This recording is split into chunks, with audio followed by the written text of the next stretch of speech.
The WNBA just dropped the 2026 broadcast schedule, and they didn't just pick a side. They drew a line in the sand, poured gasoline on it, and handed Caitlin Clark the match.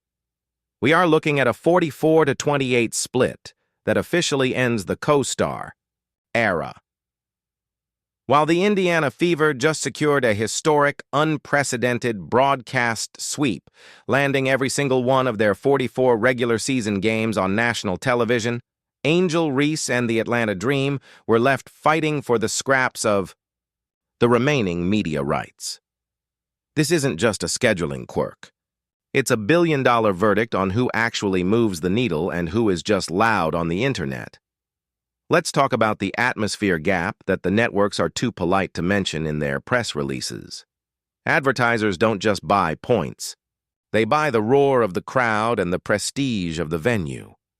When Caitlin Clark steps onto the court at Gainbridge Fieldhouse, she's playing in front of 17,000 screaming fans. It's an event.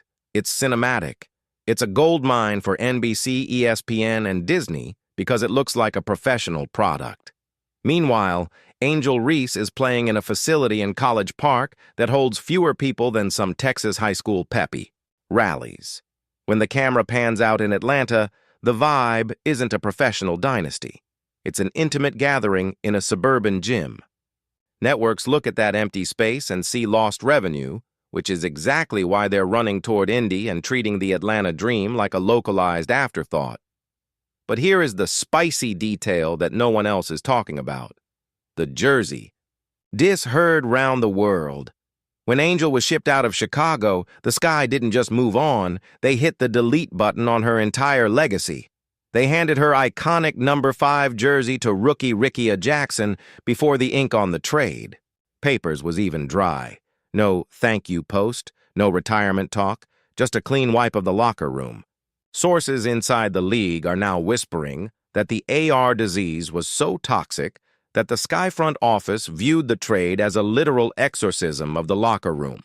And the proof is in the pudding.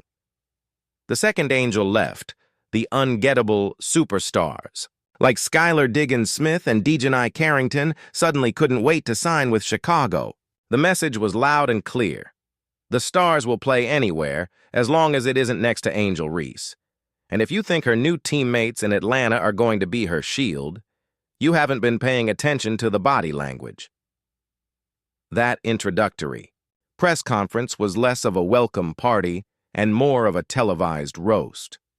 When Rhyne and Allisha Gray were asked about playing with Angel, they didn't talk about her rebounding or her dog mentality. They laughed. Howard basically admitted that whenever she saw Angel on the scouting report over the last 2 seasons, she knew she was going to drop 30 points. They weren't welcoming a savior, they were welcoming a player they've spent 2 years cooking like a Sunday brisket. What makes this even messier is the efficiency myth.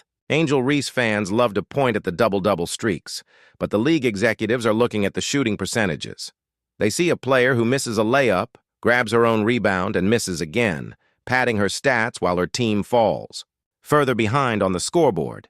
It's empty-calorie basketball, and the TV networks know it. They've seen the ratings drop off in the fourth quarter of Reese's games because fans realize the bravado doesn't actually translate to winning. Caitlin Clark, on the other hand, is delivering logo threes that break the internet and the spirit of the opposing defense. One is a highlight reel. The other is a box score glitch.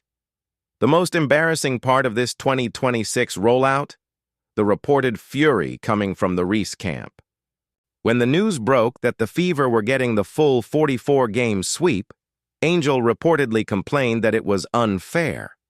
But in the world of professional sports broadcasting, fair doesn't exist. There is only profitable and unprofitable. The networks aren't trying to hurt Angel's feelings. They're trying to recoup the massive investments they made in the new WNBA media rights deal. They followed the data, and the data said that a healthy Caitlin Clark is the only must-watch product in the league. Let's look at the top 5 television tiers for this season to see just how deep the disrespect goes. You have Indiana at 44. Then you have the Dallas Wings at 36 because Paige Buchers is the real deal and the networks know it. Even the defending champion Las Vegas Aces with MVP Aja Wilson only got 33. Think about that. The greatest player in the world, Aja Wilson, is 11 games behind a player who hasn't even won a ring yet. Why? Because Caitlin is the golden goose. If the literal champions can't compete with the Clark effect, what chance did a locker room cancer playing in a 3,000-seat gym ever have? The rivalry that started in college is officially dead. It wasn't ended by a buzzer beater or a crossover. It was ended by a spreadsheet. The 2026 season is the year the WNBA stopped pretending that these two were on the same level. One is the engine of a multi-billion-dollar media rights explosion, and the other is a player whose own teammates call her annoying before the first practice. The face of the WNBA isn't a title you claim in an Instagram caption. It's a title awarded by the people writing the checks. The scoreboard already reads 44-28, and the game hasn't even started. If you're still defending the delusion that this is a balanced rivalry, you aren't watching the games. You're watching the PR stunts. The networks have made their choice. The players have made their choice. And the Chicago Sky made the loudest choice of all when they gave away her jersey number. The era of Angel Reese trying to convince us she's the main character is over. Caitlin Clark is the movie. Everyone else is just a background extra hoping to get 5 seconds of screen time. History will remember 2026 as the year the Caitlin Clark economy took over. While the Indiana Fever are playing on ABC and ESPN every single night, the Atlanta Dream will be tucked away on local networks or streaming services where only the most die-hard fans can find them. It's the ultimate checkmate.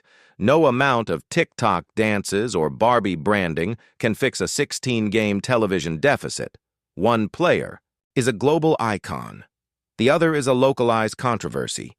So let's settle it right now in the comments. Is the WNBA being unfair to Angel Reese, or did they finally realize that she was holding the league's growth back with her toxicity? Does Caitlin Clark deserve the 44-game sweep, or is the league putting too many eggs in one basket? The numbers don't lie. The teammates don't lie. And the advertisers definitely don't care about Angel's feelings.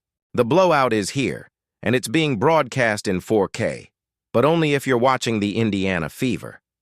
The WNBA has finally grown up, and in the grown-up world of sports, winners get the cameras and losers get the 3,500-seat gym in College Park.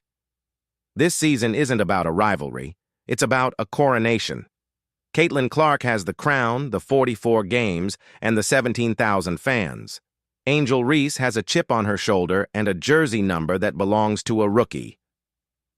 The face of the league debate is closed. Welcome to the Clark era.